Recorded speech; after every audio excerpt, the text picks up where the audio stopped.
இதோ உங்களை தேடி முதன்முறையாக வசீகரமான தொழில்நுட்பம் மற்றும் அதிவேகமான செயல்திறனுடன் UFX மொபைல் மெல்லிய தோற்றத்துடன் முற்றிலும் சிறப்பாக எல்லோருக்கும் எளிதாக UFX மொபைல் உங்கள் நவீன தலைமுறைக்கான mobile UFX Mobiles make your move. For the very first time coming your way is an irresistible combination of speed, style and technology. UFX Mobiles, exceptionally sleek, totally advanced, and now the phone that everyone can afford to touch. Your next generation mobile. UFX Mobiles, make your move.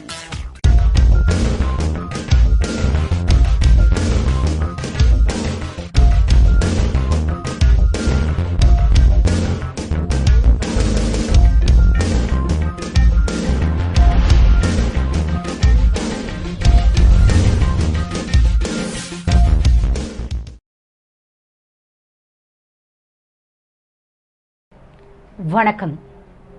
ஜனாதிபதி தேர்தலில் புதுவை மாநிலத்திற்கான வாக்குச்சீட்டுகள் அரசு அச்சகத்தில் அச்சடிக்கப்பட்டு சட்டசபை வளாக அறையில் பாதுகாப்பாக வைக்கப்பட்டுள்ளது.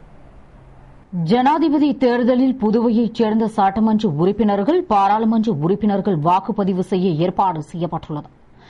எனவே புதுவையில் வாக்குச்சீட்டுகளை அச்சடிப்பதற்காக மாதிரிகளை இந்திய தேர்தல் ஆணையம் அனுப்பி வைத்தது. அதன்படி புதுவை அரசு அச்சகத்தில் வாக்குச்சீட்டுகள் அச்சடிக்கப்பட்டு அச்சகத்தில் இருந்து உதவி தேர்தல் அதிகாரியும் சட்டசபை செயலருமான அன்பழகன் தலைமையில் போலீஸ் பாதுகாப்புடன் எடுத்துச் செல்லப்பட்டு சட்டசபை வளாகத்தில் உள்ள அறையில் பாதுகாப்பாக வைக்கப்பட்டு சீல் வைக்கப்பட்டது. மேலும் அந்த அறைக்கு 24 மணி நேரமும் துப்பாக்கி ஏந்திய போலீசார் நிறுத்தி வைக்கப்பட்டுள்ளனர். தொடர்ந்து வரும் 14ஆம் தேதி புதுவை தேர்தல் துறையின் துணை தேர்தல் அதிகாரி ஸ்ரீதரன் மற்றும் உதவி தேர்தல் அதிகாரி அன்பழகன் ஆகியோர் டெல்லி சென்று ஜனாதிபதி தேர்தலுக்கான வாக்குப்பெட்டியை பெற்றுக்கொண்டு 15ஆம் தேதி புதுவை திரும்புகின்றனர். புதுவையில் மருத்துவ படிப்புகளுக்கான சென்டாக் கவுன்சிலிங் துவங்கியது. இதனை முன்னிட்டு சென்டாக் அலுவலகத்தில் பலத்த போலீஸ் பாதுகாப்பு போடப்பட்டிருந்தது. புதுவை அரசு மற்றும் தனியார் மருத்துவக் கல்லூரிகளில் மருத்துவம் சார்ந்த படிப்புகளுக்கான சென்டாக் கவுன்சிலிங் துவங்கியது. அதன்படி காலை 9 மணிக்கு முன்னாள் ராணுவ வீரர்களின் வாரிசுகளுக்கும், 11 மணிக்கு விடுதலை போராட்ட வீரர்களின் வாரிசுகளுக்கும், 12 மணிக்கு மாற்றுத்திறனாளிகளுக்கும், 2 மணிக்கு விளையாட்டு வீரர்களுக்கும் கவுன்சிலிங் நடைபெற்றது. கலந்தாய்வில் அழைப்பு கடிதம் மற்றும் சான்றிதழ் ஆய்விற்கு பின் மாணவர்கள் சென்டாக் வளாகத்திற்குள் அனுமதிக்கப்பட்டனர். முதலில் தேர்ந்தெடுக்கப்பட்ட மாணவருக்கு சென்டாக் ஒருங்கிணைப்பாளர் ஜெயக்குமார் சேர்க்கை ஆணையை வழங்கினார். முன்னதாக மாற்றுத்திறனாளி மாணவர்களுக்கு மருத்துவ பரிசோதனை செய்யப்பட்டது மற்றும் மருத்துவக் கல்லூரிக்கான நிர்ணய கட்டணமும் ஓட்டப்பட்டிருந்தது. மற்றும் மாணவ மாணவிகள் வர முடியாத காரணத்தால் சில பெற்றோர்கள் கவுன்சிலிங்கில் பங்கேற்க வந்தனர். ஆனால் சென்டாக் நிர்வாகம் அவர்களை பங்கேற்க அனுமதிக்காததால் பெரும் பரபரப்பு ஏற்பட்டது. மேலும் கவுன்சிலிங்கை முன்னிட்டு பலத்த போலீஸ் பாதுகாப்பு போடப்பட்டிருந்தது. சட்டமன்ற அலுவல் ஆலோசனைக் கூட்டம் நாளை மறுநாள் 13ஆம் தேதி கூடுவதாக சட்டசபை செயலர் அன்பழகன் தெரிவித்துள்ளார். இதுகுறித்து புதுவை சட்டசபை செயலர் அன்பழகன் கூறுகையில், புதுவை சட்டசபை வரும் 16ஆம் தேதி கூடுகிறது. மேலும் அன்றைய தினம் முதல்வர் ரங்கசாமி பட்ஜெட் தாக்கல் செய்கிறார். இந்நிலையில் எதிர்க்கட்சிகள் சட்டமன்றத்தை 20 நாட்கள் நடத்த வேண்டும் என்று வலியுறுத்தி வருவதால் அதற்கான சட்டமன்ற அலுவல் ஆலோசனைக் குழு கூட்டம் நாளை மறுநாள் 13ஆம் தேதி வெள்ளிக்கிழமை பகல் 12:30 மணிக்கு கூடுவதாகவும், இந்த கூட்டத்திற்கு சபாநாயகர் சபாபதி தலைமை தாங்குகிறார் மற்றும் முதல்வர் ரங்கசாமி, எதிர்க்கட்சித் தலைவர் வைத்திலிங்கம், துணை சபாநாயகர் TPR செல்வம், அண்ணா திராவிட முன்னேற்றக் கழக சட்டமன்ற தலைவர் அன்பழகன், திராவிட முன்னேற்றக் கழக சட்டமன்ற தலைவர் நாஜிம், சுயேட்சை சட்டமன்ற உறுப்பினர் VMC சிவக்குமார் ஆகியோர் பங்கேற்கின்றனர் என்று கூறினார். கோரிக்கைகளை வலியுறுத்தி புதுவை வழக்கறிஞர்கள் சங்கத்தினர் நீதிமன்றத்தை புறக்கணித்து நுழைவு வாயில் முன்பு கண்டன ஆர்ப்பாட்டத்தில் ஈடுபட்டனர்.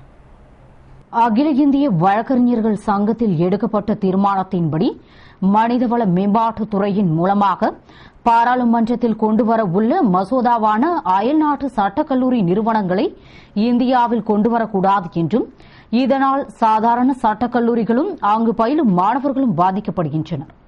அதனை கண்டித்தும் பாராளுமன்றத்தில் மசோதா நிறைவேற்றக்கூடாது என்று வலியுறுத்தியும் புதுவை வழக்கறிஞர்கள் நீதிமன்றத்தை புறக்கணித்து நீதிமன்ற நுழைவு வாயிலில் சங்க தலைவர் குமரன் தலைமையில் நிர்வாகிகள் முன்னிலையில் கண்டன ஆர்ப்பாட்டத்தில் ஈடுபட்டனர்.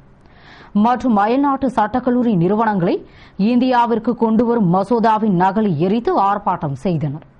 இதனால் நீதிமன்றத்தில் பணிகள் பாதிக்கப்பட்டது.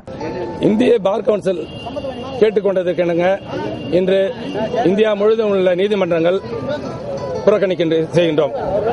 அந்த அடிப்படையில் புதுவையில் இருக்கின்ற அனைத்து நீதிமன்றங்களும் புறக்கணித்து இந்த கண்டன ஆர்ப்பாட்டத்தை இன்றும் நாளையும் செய்து கொண்டிருக்கின்றோம்.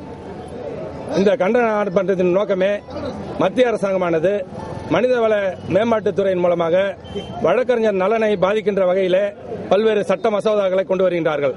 அந்த சட்ட மசோதாக்கள் மூலமாக வழக்கறிஞர்கள் மட்டுமல்ல வழக்காளிகளும் பாதிக்கப்படுகின்றார்கள். வெளிநாட்டு நிறுவனங்கள், கல்வி நிறுவனங்கள் அனைத்தும் இந்தியாவில் எளிதாக ஊடுருவ வாய்ப்பு இருக்கின்றது. அதை எதிர்க்கின்ற வகையிலே இன்றும் நாளையும் கண்டன ஆர்ப்பாட்டமும் நீதிமன்ற புறக்கணிப்பு செய்கின்றோம்.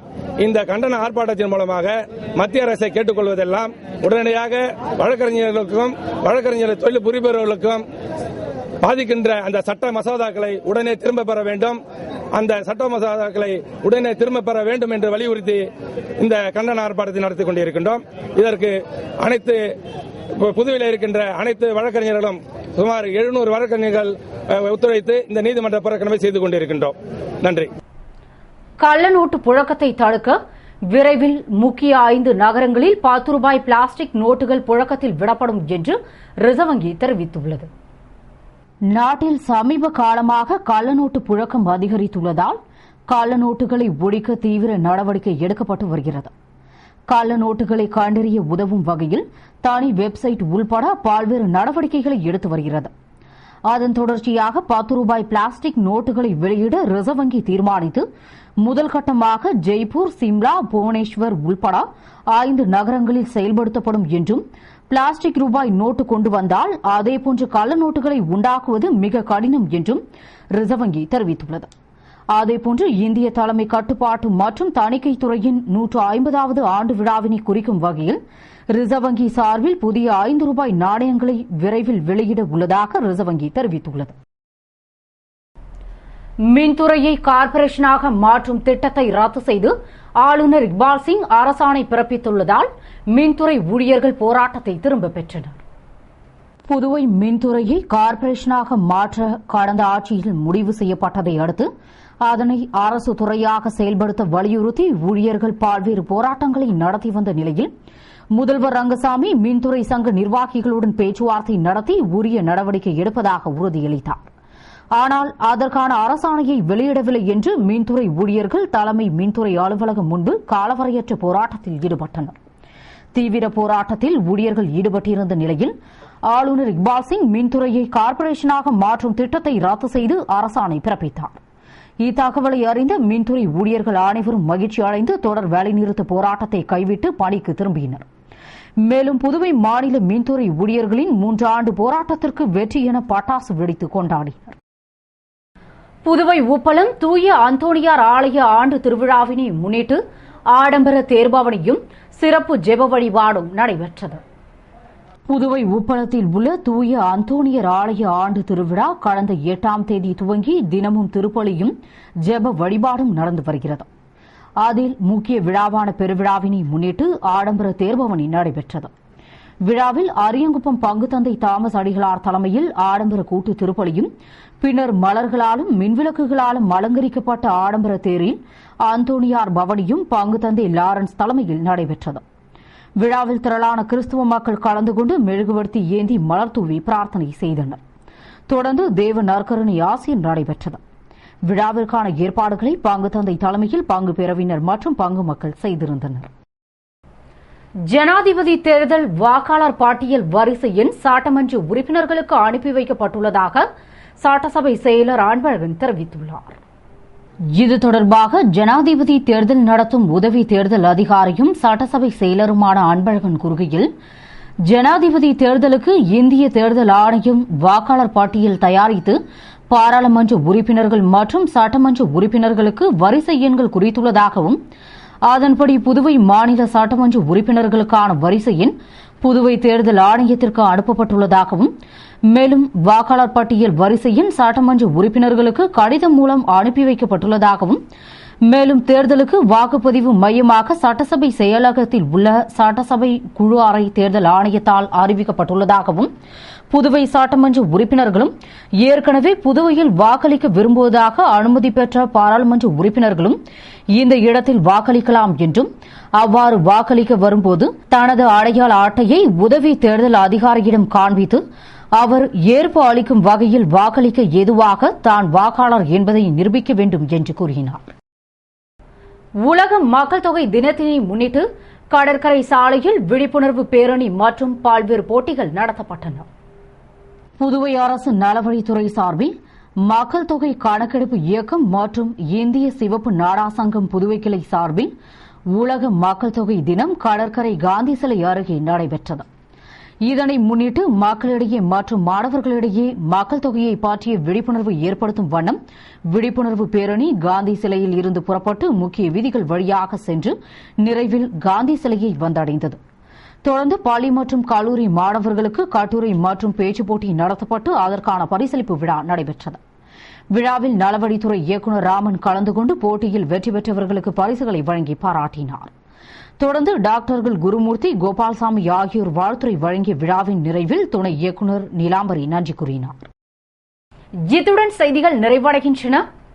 வணக்கம்.